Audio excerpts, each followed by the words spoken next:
You've seen an SMLE, a Lee Enfield or two here at the compound. You have not seen this one. Finally got my hands on the number 4 Mark I, the one used most widely in World War II. Okay, this is it, made in 1942. So it was bound to have seen action in that particular conflict, right in the 1940s. So I'm really glad to have one. It's been a gap in my collection, and it is a nice rifle. Let's just start out by doing a little pot smoking. You want to? Look at that smoke. Oh, you love it. That little one's sort of in front of that plate. I better move over a little bit and pop him. That's a real smoke. I love it. Let's put the smoke out. Oh yeah, that's 303 British. We'll do that. Let's go on over the hill and see if the red plate's awake.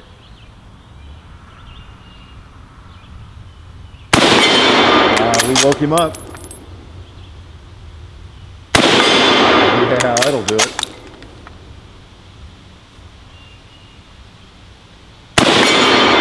That's a nice cartridge. Let's try this paper target here. See if a 303 will go through it. I believe it did.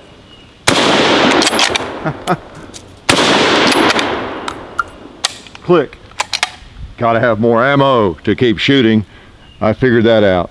It does hold 10 though. That's a cool thing about these Lee Enfields. Let's not step on some of that breath.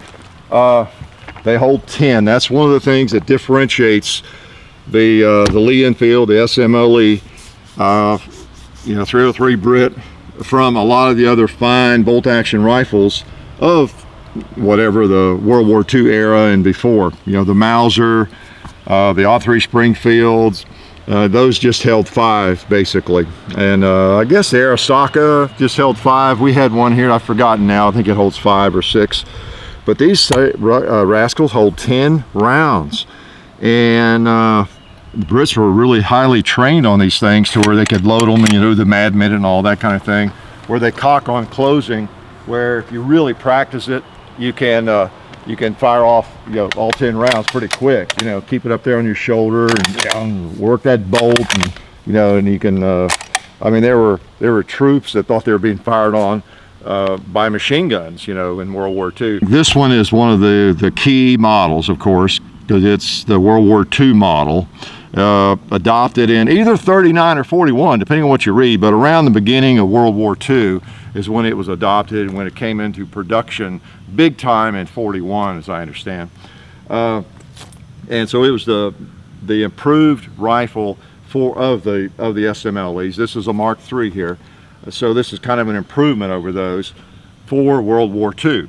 They've been working through the 1930s to improve this firearm, and it culminated kind of in this gun, in the number 4 Mark I. All right, and then they went into big time production, in the like early 40s. They were made in this country even by Savage Stevens in Massachusetts. Over 1 million of them were made, as I understand, and some were made in Canada. Okay, the Long Branch models, and it was kind of a Lend-Lease model that was made in Massachusetts. And I don't know all the specifics on that. I think that there was some problems with like our making guns for another country. We weren't even involved in the war, I think, when we started making those. Savage did. But so they have U.S. property stamped on the receivers, and so it's kind of a Lend-Lease, or we were lending or leasing them to them or something like that. But we made a lot of them, a great number of them. And then of course I made a lot of them in England. This one was made in England, and they were made at the, they opened up a couple or 3 new plants, as I understand. The Royal Ordnance factory at Malta, Royal Ordnance factory at Fazakerley, I guess, and then Birmingham. And this one was made at Malta. Okay, I can tell from the number on the serial number, there's a 1 preceding the serial number. So this one was made in 1942 at the Royal Ordnance factory, Malta. All right, and that's where I think most of them were made, actually. Pretty interesting firearm. Let's just take a couple shots with it here, and then I'll talk about some of the improvements, the differences that they came up with for this gun.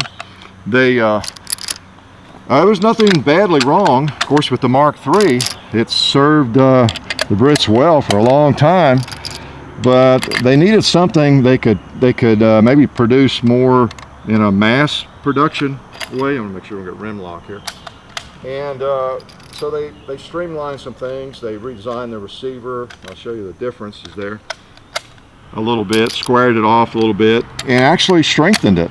So it wasn't a matter of cheapening the gun and let's just redesign this baby so we can throw it together more quickly and more cheaply. They really feel like they improved it. So we'll talk about that. First, we need to throw some more lead. All right. I don't know how many I got in there, but we will find out. And you know what? I'm just in the mood to shoot that watermelon. I'm gonna flip the sight down here. This battle sight is good for supposedly 300 yards, but because of that, it shoots a little bit higher. A watermelon at 10 yards, though, is not a problem. Or a bowling pin.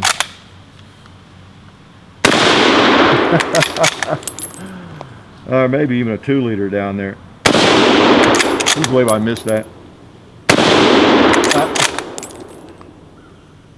There we go. I got my trigger off there a little sooner than I meant to. It's got some punch, no doubt about it. I like the 303 cartridge. I think I've said that before probably. It's so much history and quite a bit of punch.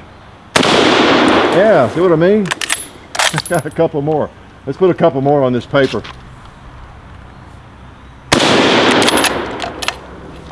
Brass doesn't want to get out there. I've noticed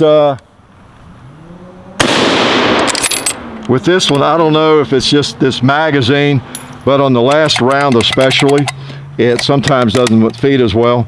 So I probably need to find me. Now this magazine matches. That's one cool thing. The serial number matches the wristband here, the bolt. It's an all matching gun. I found this at Tulsa here in the spring, and it was the only one I found there.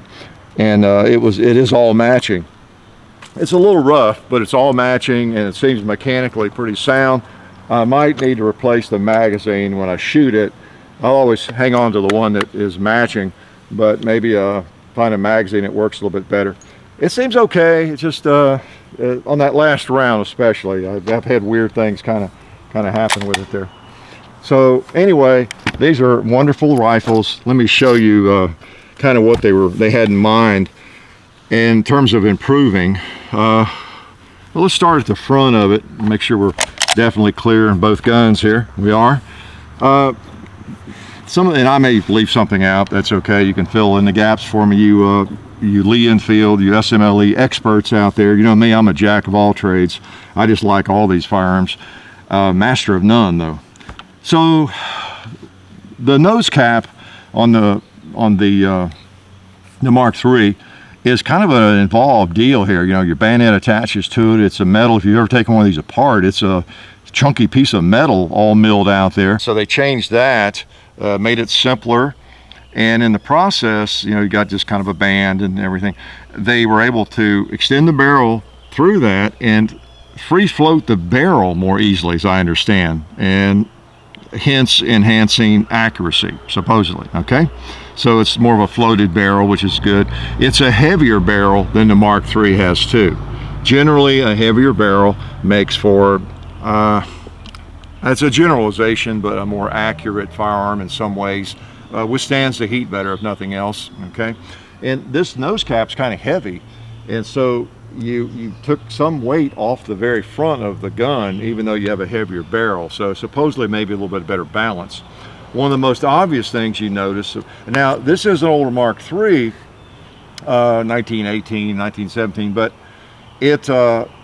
there was a Mark V, as I understand. There weren't that many of them made, and where they actually did move the rear sight back here or something. I've not seen one of those. So there's so many variations of these things and I'm definitely not a scholar on them. But generally speaking, this is kind of what we moved from in the, at least the mass production of these things, where the sight is right there. Now you see, you don't have a lot of sight radius, do you, from the front and rear sight, like a lot of bolt action rifles of the day.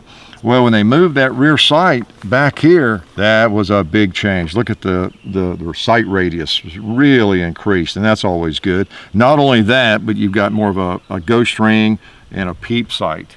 Okay, that battle sight, that one was designed for like 300 yards when that's flipped down, and it shoots a little bit high for me because I'm not shooting at 300, so I can't use it as much. That's why I had that flipped up, because when that ladder sight or micro sight is screwed all the way down, it's a little bit more of a peep sight through there, and it's designed, I think, from 200 yards to 1,300 yards. So the lower end of that at 200 is a little bit better. That's why I was using it. I can hold pretty much right on over there at 75 yards and hit the red plate. So I like that better. I actually like the looks of that better. You get a bigger sight picture, but it shoots prints high. Okay, so that was a big improvement. That's a milled sight. That's a nice affair there. And then if you notice also, I'll hold them up here together, they redesigned the receiver. It's not as rounded on the number 4 Mark I. It's more of a squared off receiver, easier to manufacture, and also stronger from what I've read. So this firearm is improved, easier to make, and so that's kind of nice. They didn't just create something that was easier to make and make a lot of compromises in the process. Apparently, still a really fine gun and even stronger. Now there's your safety right there. Okay, push it down, and you can engage a 2-liter at close range. It's the first time I've actually been hit by a 2-liter. He hit me in the leg. So I ought to shoot him again. Oh man, I'm gonna shoot that propane tank, I think. Yeah, let's put the sight up, go back over there to red plate. Cool. Yep. Now that brass didn't pop out on me.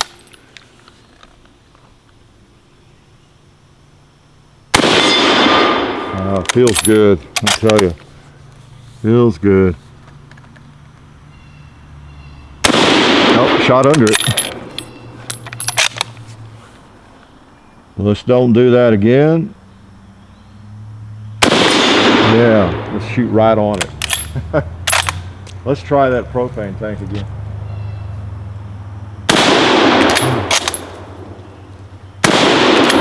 Sparks, wow. Yeah, there we go. I'm getting down lower on the magazine.